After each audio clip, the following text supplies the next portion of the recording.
Assalamualaikum warahmatullahi wabarakatuh. Selamat datang di channel saya, channel yang dikhususkan untuk menyelesaikan tugas mata kuliah. Sebelumnya, perkenalkan, nama saya Muhammad Syaroni dari Universitas Taskia. Dalam kesempatan video kali ini, saya akan mencoba memaparkan tanggapan saya pribadi terhadap masalah berita judi online makin marak di kalangan anak muda. Dari pakar Universitas Gadjah Mada menyarankan perlunya edukasi literasi keuangan dari perspektif ekonomi Islam. Merespon fenomena judi online yang kian marak, pengamat investasi, keuangan, dan perbankan sekaligus akademisi program studi manajemen dari Universitas Gadjah Mada, yaitu Bapak Hiwayanuka Lantara. Beliau menuturkan faktor utama penyebab maraknya perjudian online di kalangan generasi muda disebabkan oleh teknologi dan kemudahan aksesnya. Terlebih lagi, kemudahan pembayaran makin menarik beasiswa untuk menyetorkan uang atau mendepositkan uangnya secara terus-menerus. Lingkungan yang permisif jadi seolah-olah mewajarkan tindakan perjudian yang dilarang oleh negara. Kita sebut judul ya, atau judi online. Judi online ini banyak digemari karena modalnya kecil tetapi untungnya berlipat.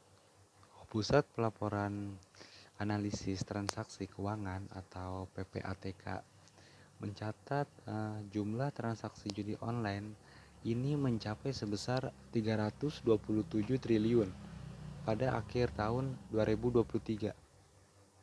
Tidak hanya sampai di situ, perjudian online juga terjadi di kalangan mahasiswa. Pasalnya, hingga saat ini sejumlah 960.000 pelajar dan mahasiswa di Indonesia terlibat kasus judi online. Sebagai individu yang berpegang pada prinsip-prinsip ekonomi Islam, saya memandang fenomena judi online ini sebagai salah satu bentuk penyimpangan yang serius terhadap nilai-nilai moral, spiritual, dan ekonomi yang telah diatur dalam syariat Islam. Judi online bukan sekedar pelanggaran hukum positif negara, tetapi juga melanggar maqasid al-syariah, yaitu tujuan utama Islam yang meliputi perlindungan terhadap agama, akal, jiwa, harta, dan keturunan. Dalam konteks dari berita Universitas Gadjah Mada tersebut, meningkatnya judi online di kalangan mahasiswa itu menandakan krisis literasi keuangan dan spiritual yang berpotensi menjerumuskan generasi muda pada siklus kemiskinan dan keputusasaan ekonomi. Dan hal ini sangat bertentangan dengan nilai keadilan dan nilai kemanfaatan sosial yang menjadi pilar penting ekonomi syariah Islam.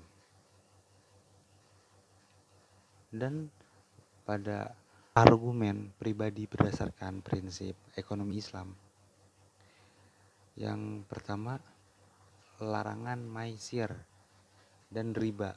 Islam secara tegas melarang maisir atau perjudian, sebagaimana ditegaskan dalam Al-Quran. Hai orang-orang yang beriman, sesungguhnya meminum khamar, berjudi, berkorban untuk berhala, mengundi nasib dengan panah, itu adalah perbuatan keji, termasuk perbuatan setan. maka jauhilah perbuatan-perbuatan itu agar kamu mendapat keberuntungan. Quran Surat Al-Maidah surah kelima ayat 90. Dalam konteks ekonomi Islam, maisir menciptakan ketidakpastian atau gaharar, dan perputaran kekayaan yang tidak produktif, yang sangat bertentangan dengan prinsip keseimbangan dan pertumbuhan halal. Kedua, dampak sosial ekonomi dari sisi makroekonomi. Sebagaimana diungkap oleh pakar Universitas Gadjah Mada, dana sebesar 327 triliun yang berputar di judi online itu merupakan bentuk misalokasi sumber daya.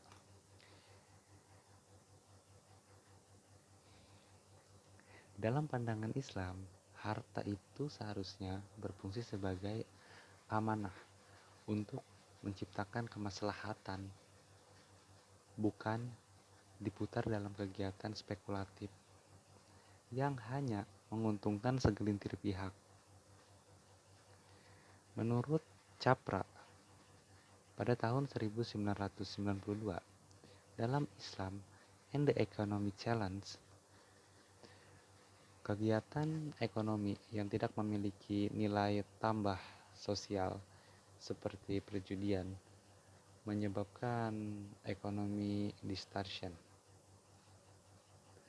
dan melemahkan moral foundation masyarakat. Yang ketiga, dampak terhadap jiwa dan akhlak. Perjudian menciptakan kecanduan dan hilangnya qanaah atau rasa cukup, sehingga seseorang terus mengejar keuntungan instan tanpa bekerja keras. Karena dalam Islam, rezeki harus diperoleh melalui usaha yang halal dan penuh tanggung jawab, dan ekonomi penegakan digital. Kesimpulan saya tentang fenomena judi online itu tidak hanya masalah hukum, tetapi juga krisis nilai dan arah ekonomi umat. Ekonomi Islam menekankan keseimbangan antara keuntungan material dan kemaslahatan sosial, sehingga solusi terbaik bukan sekedar pemblokiran situs, tetapi pendidikan spiritual, literasi keuangan syariah, dan perdayaan ekonomi halal. Sebagai muslim yang kafah, kita tidak hanya menjauhi larangan Allah Subhanahu wa taala, tetapi juga berusaha untuk mengajak dan menasehati, membantu sesama agar terhindar dari dosa tersebut. Karena judi online, di balik kesenangan, semua itu terdapat kerusakan akhlak, ekonomi, dan iman. Sekian dari saya. Wassalamualaikum warahmatullahi wabarakatuh.